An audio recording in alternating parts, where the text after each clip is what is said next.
profeta Jeremias, capítulo 35, do verso 1 ao 11. Palavra que do Senhor veio a Jeremias nos dias de Jeoaquim, filho de Josias, rei de Judá, dizendo: vai à casa dos recabitas, fala com eles, leva-os à casa do Senhor, a uma das câmaras, e dá-lhes vinho a beber. Olha, Deus dizendo isso. Então tomei a Jazanias, filho de Jeremias, filho de Abazinias, aos irmãos e a todos os filhos dele, e a toda a casa dos recabitas, e os levei à casa do Senhor, à câmara dos filhos de Anã, filho de Gigladias, homem de Deus, que está junto à câmara dos príncipes, e sobre a de Maazéias, filho de Salum, guarda do vestíbulo, e pus diante dos filhos da casa dos recabitas taças cheias de vinho e copos, e lhes disse: bebei vinho. Mas eles disseram: não beberemos vinho, porque Jonadab, filho de Recabe, nosso pai, nos ordenou: nunca jamais bebereis vinho, nem vós, nem vossos filhos. Não edificareis casa, não fareis sementeiras, não plantareis, nem possuireis vinha alguma, mas habitareis em tendas todos os vossos dias, para que vivais muitos dias sobre a terra em que viveis peregrinando. Obedecendo, pois, à voz de Jonadab, filho de Recabe, nosso pai, em tudo quanto nos ordenou, de maneira que não bebemos vinho em todos os nossos dias, nem nós, nem nossas mulheres, nem nossos filhos, nem nossas filhas, nem edificamos casas para nossa habitação. Não temos vinha, nem campo, nem semente, mas habitamos em tendas, e assim obedecemos,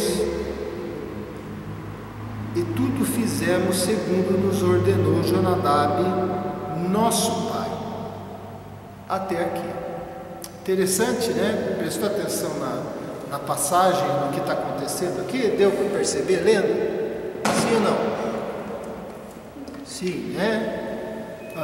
O que estava acontecendo como um pano de fundo, né? Judá estava sendo atacada pelos caldeus, pelos arameus, estava sendo saqueada, e Jonadab, que foi filho de Recabe, foi o fundador dos recabitas, foi ele que deu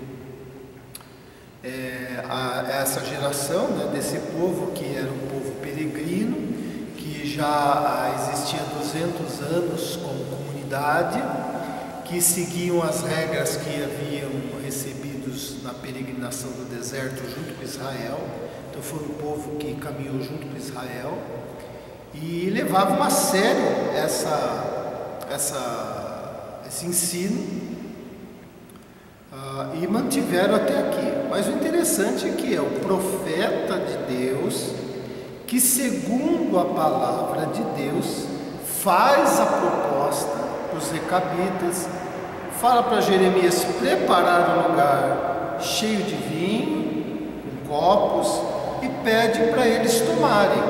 Olha, a gente sabe que os judeus não tinham problema com o vinho, eles bebiam, faziam parte da cultura, era sinal de alegria, sinal de frutos. A proibição era a embriaguez, mas não havia problema com beber vinho. E eles se recusam e dizem porque aprenderam desse jeito. Então a minha pergunta aos irmãos é: qual é a palavra do Senhor ao profeta Jeremias? Tá, vamos recordar aí. O que o Senhor falou para Jeremias? Vai à casa dos recabitas, fale com eles, leva-os à casa do Senhor,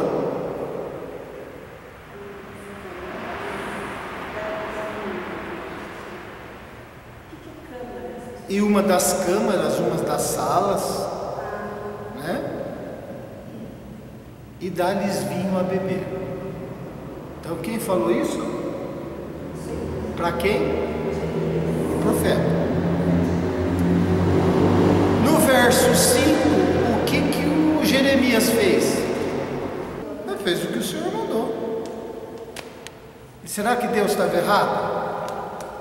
Deus não erra, né? Mas o que quer dizer tudo isso? Qual foi a atitude dos recabitas? Por que eles não beberam?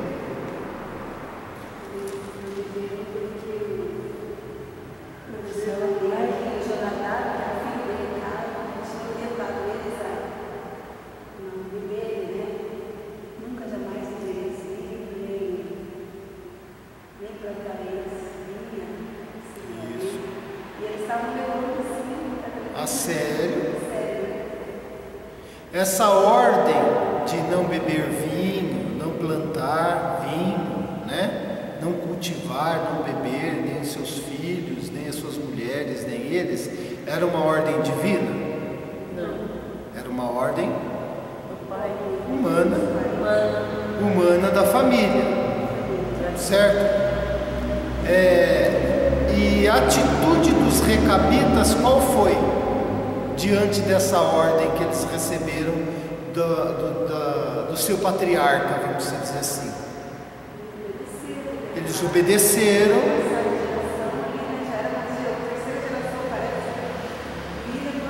Já há muitos anos levando a sério, eles obedeceram aquela ordem. O que mais? Foram fiéis. E qual outro, estamos chegando perto do que nós vamos falar. Qual outra virtude eles apresentaram? O vinho estava ali na frente deles. E vinho gostoso, né? A taça bonita que estava ali, né? O profeta dizendo: o Senhor mandou colocar aqui para vocês. Isso aqui está preparado, não é eu que inventei, não. Deus é que mandou fazer e pôr numa salinha aqui do templo. Vocês têm toda a liberdade para beber. Qual outra virtude eles apresentaram? Fidelidade. Além da fidelidade, além da obediência. União, né? Resistência. Tá, também, mas uma coisa pessoal. O médico chega e fala assim: você não pode comer mais doce. Você não pode comer mais doce. Faz mal para a sua saúde. E você, se for que nem eu, assim, adora arroz doce. Meu Deus. Aí você passa assim e vê aquela travessa de arroz doce com aquela canela em cima, assim. Aí você olha, lembra que o médico falou, daí você obedece tudo, mas o que você tem que exercer para com você mesmo? Controle. Autocontrole. Esse é o assunto de hoje. Autocontrole. Os recabitas eram descendentes de um cunhado de Moisés. E eles eram um povo nômade. Você vê que eles levantavam tendas e viviam para lá e para cá. E eles achavam que a vida fácil de Canaã podia desviar o compromisso deles com Deus, e eles resolveram aceitar o conselho paterno, que não era divino, era paterno, uma maneira deles se refrearem, né, de ajudarem,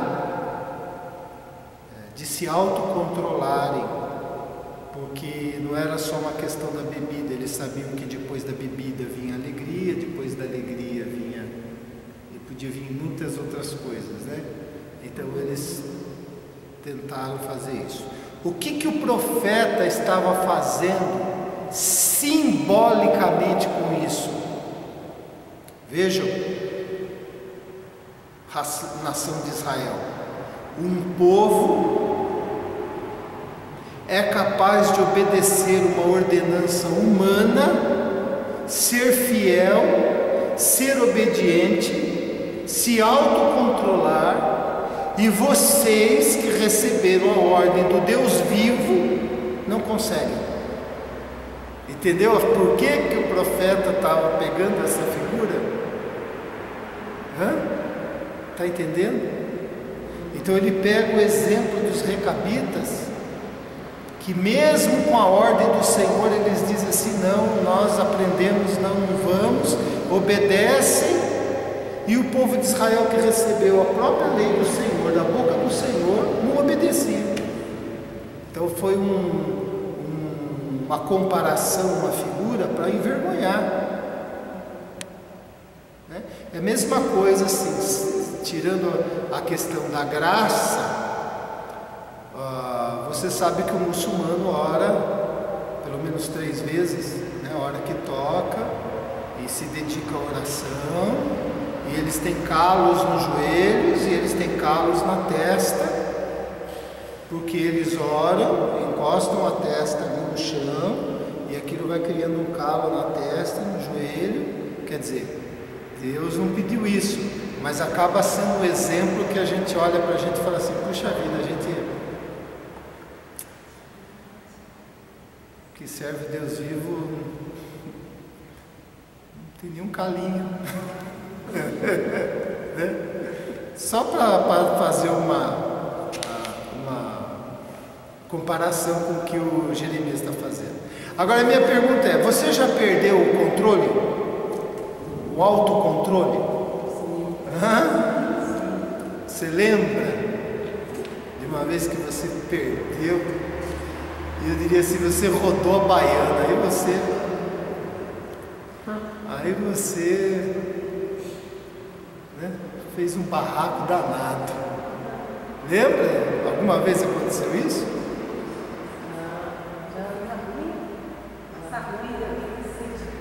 Normalmente pergunto assim: você quer contar? Ninguém quer contar, né? Mas o fato é que todos nós já perdemos as estribeiras. É ou não é? Todos nós a gente se segurou o máximo e daqui a pouco o negócio explodiu. Em que áreas a gente já perdeu o controle? Você já perdeu o controle lidando com o dinheiro?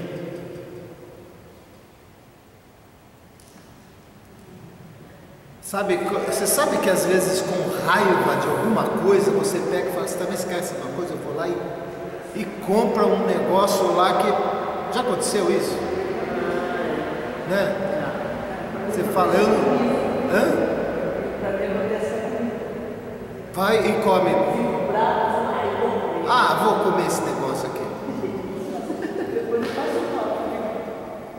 Outros levantam e falou também: também esquece a minha coisa, hoje eu não vou ouvir desaforo de ninguém.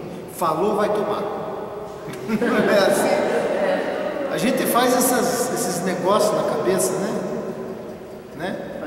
Tem uns que, eu olhei para a Sinira e lembrei do seu Onix. Tem uns que bravos, sabe o que fazem? Pega o carro e sai cantando pneu, não é verdade? Perde o controle e sai, não está nem aí. Vai, e às vezes acontece.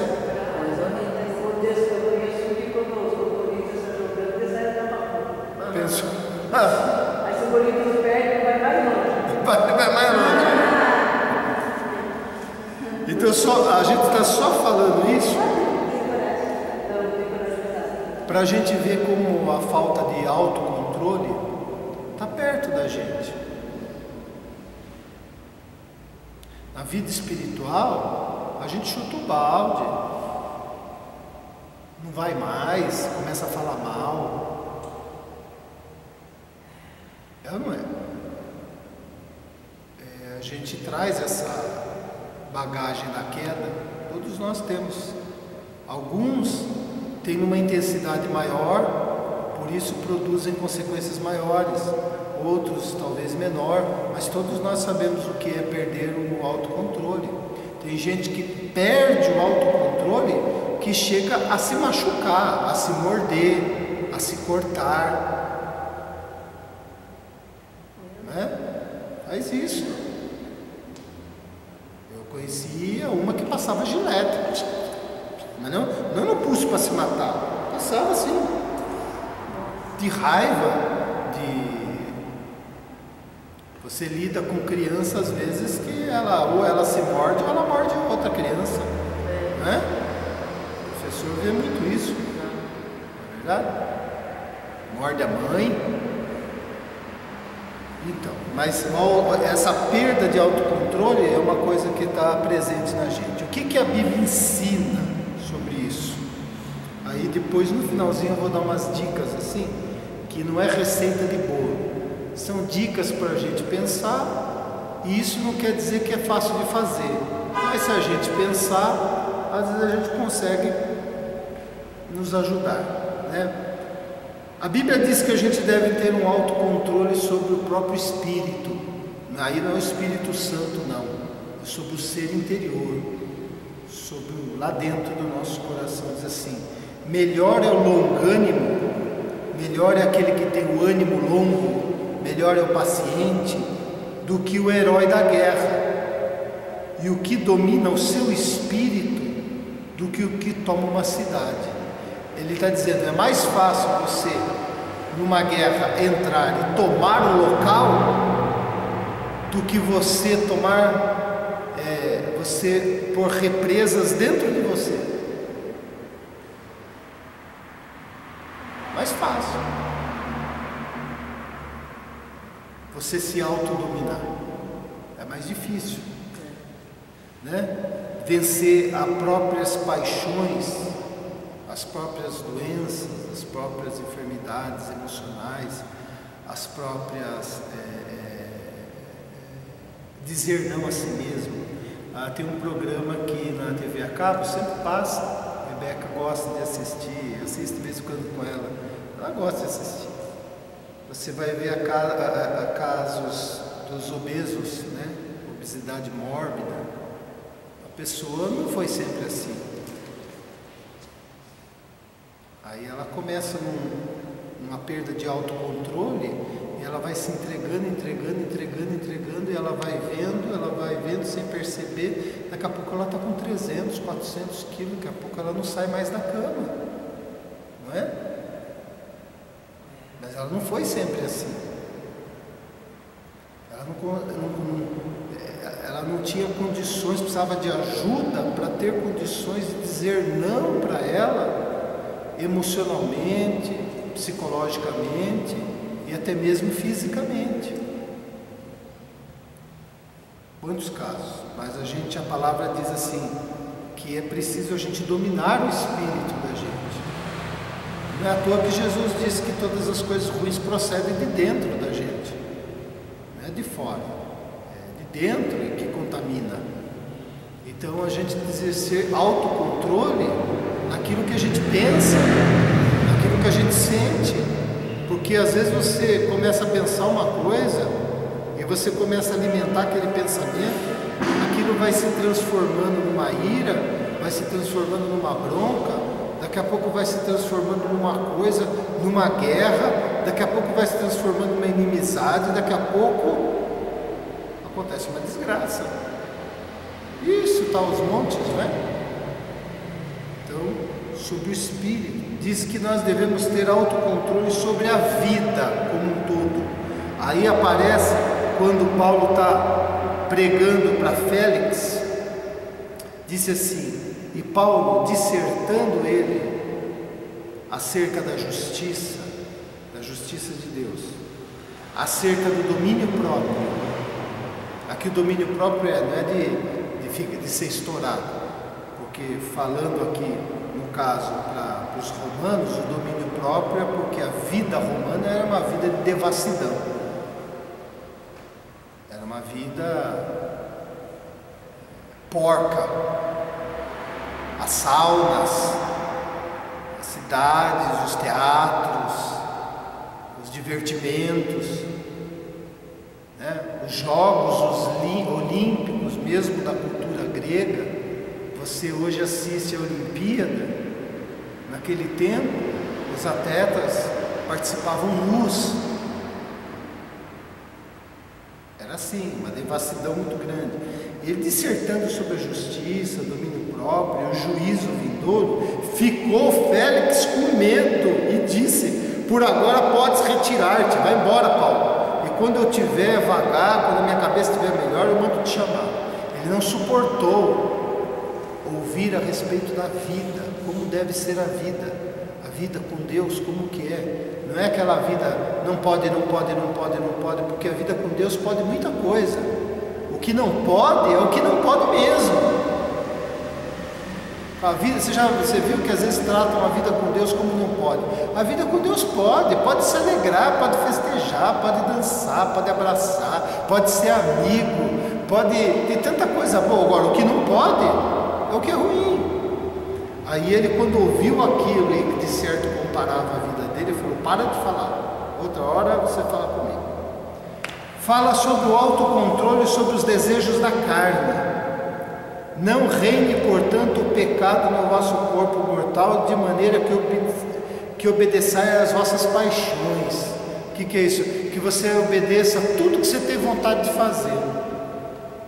Já pensou, né, que a gente sempre fala aqui, se você obedecesse tudo que você tem vontade de fazer, tudo que você tem vontade de falar, tudo que você tem vontade de comer, tudo que você tem vontade de fazer, tudo que você tem vontade de fazer para o outro, tudo que você tem vontade de não fazer, você já pensou, hoje eu não quero trabalhar, não vou trabalhar, não vou.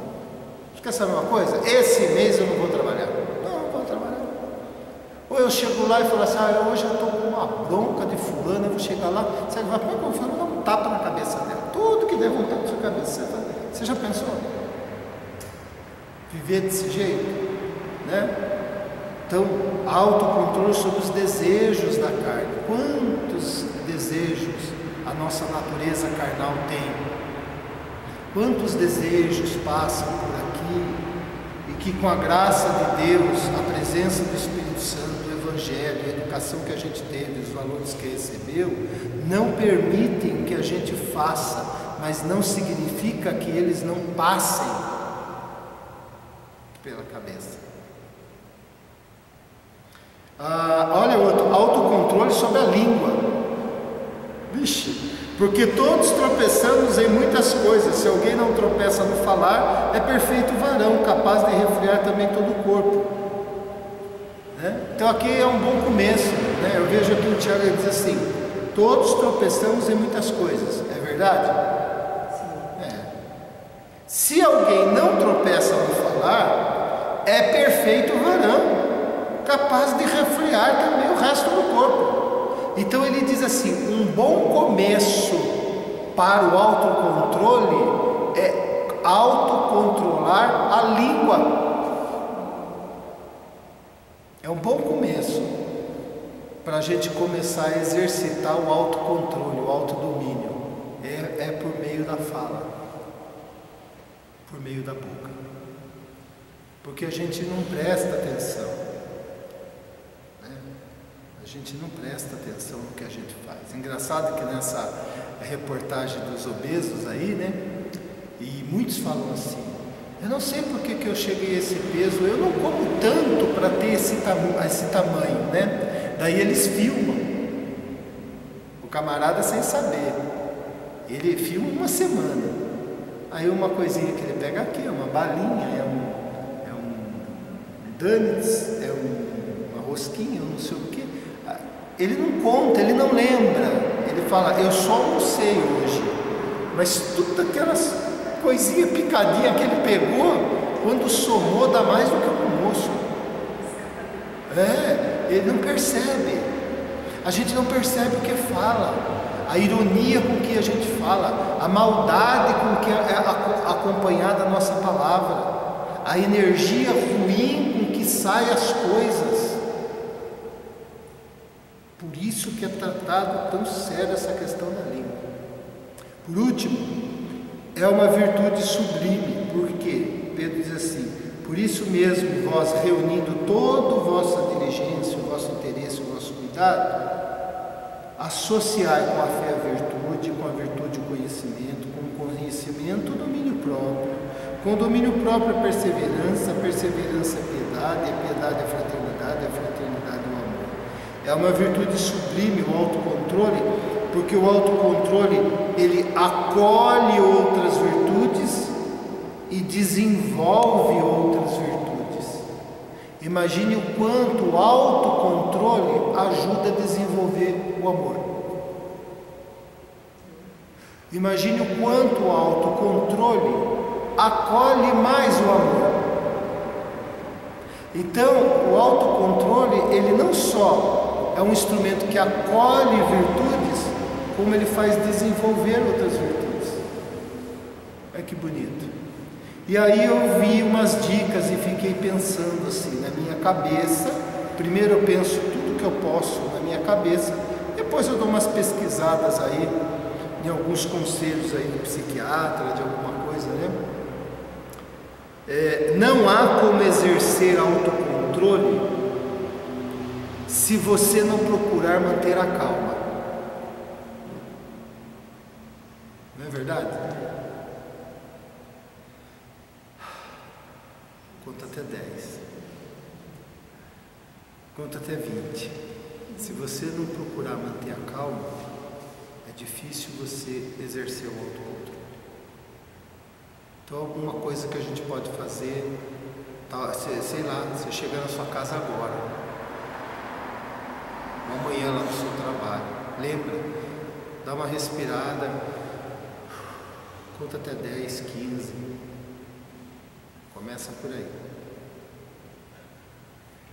Não há como você exercer autocontrole se você não prestar atenção no problema ao invés de prestar atenção na pessoa. Você já parou? Que quando sai a gente não presta atenção no assunto, a gente presta atenção em quem está falando? E a questão não é quem está falando, a questão é o problema. O autocontrole a gente vai conseguindo, uma das coisas é quando a gente vai aprendendo a prestar atenção sobre o que nós estamos falando e não quem está falando. Porque se quem está falando já é uma pessoa que a gente não gosta, não interessa o que ela fala, a gente já não está gostando. É ou não é assim? É ou não é?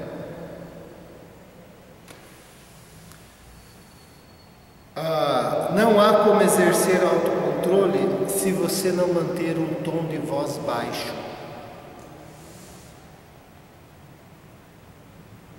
Manter um tom de voz baixo. Se você manter um tom de voz baixo, você automaticamente obriga o outro a baixar o tom de voz. A professora que entra na classe e começa a gritar com os alunos, ela perde o controle. Mas se ela começa a falar baixo, aí um fala, o que a senhora falou mesmo? E você mantém o tom baixo, aí os outros vão diminuindo, porque todo mundo quer escutar. E aí você vai tendo mais controle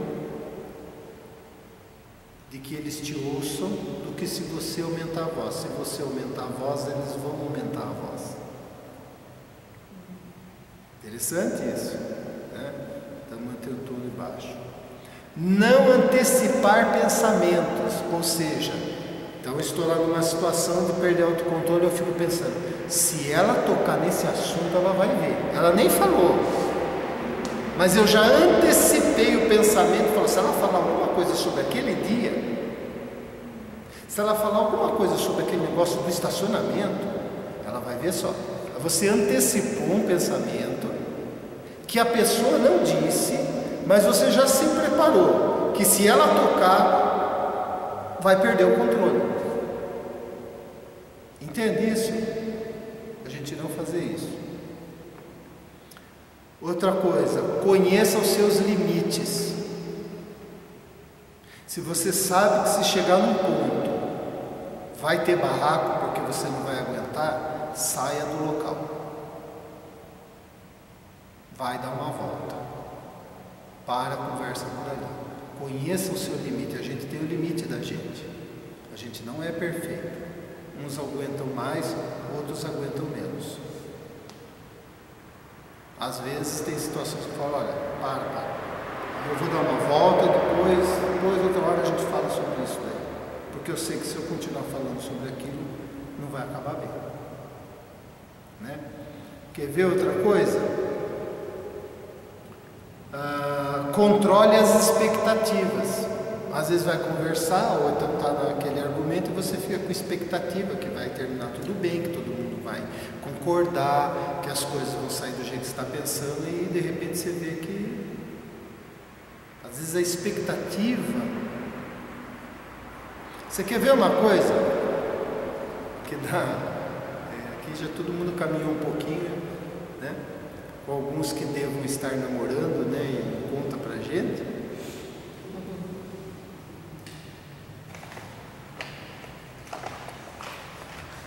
Casal, quanto menos tempo se vê, quando se vê,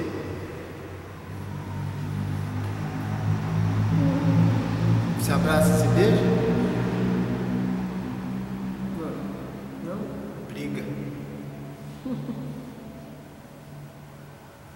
Porque enquanto estão separados, eles ficam formando a expectativa da hora que eles vão se encontrar. Não é assim? Então, por exemplo, está 15 dias você vai ver o seu marido, 15 dias você vai ver o seu noivo, 15 dias você vai ver o seu namorado, aí você fica lá, daí tá no 10º dia você fala assim, quando eu vou chegar lá, puxa vida, como será que ele vai receber? Será que ele vai estar com aquela camisa? Será que ele vai estar com aquele perfume? Eu vou levar isso aqui para ele, será que ele vai lembrar de mim? Vai comprar alguma coisa? Tal. Fica, né? Você fica montando as expectativas. De repente você chega lá e encontra um cara bicudo, bravo lá porque deu alguma coisa errada no serviço. Pronto, sai. Muita coisa sai por causa das expectativas da gente, né? Leve em conta o lazer e o descanso, porque muitas vezes a perda de autocontrole é por causa do nosso cansaço.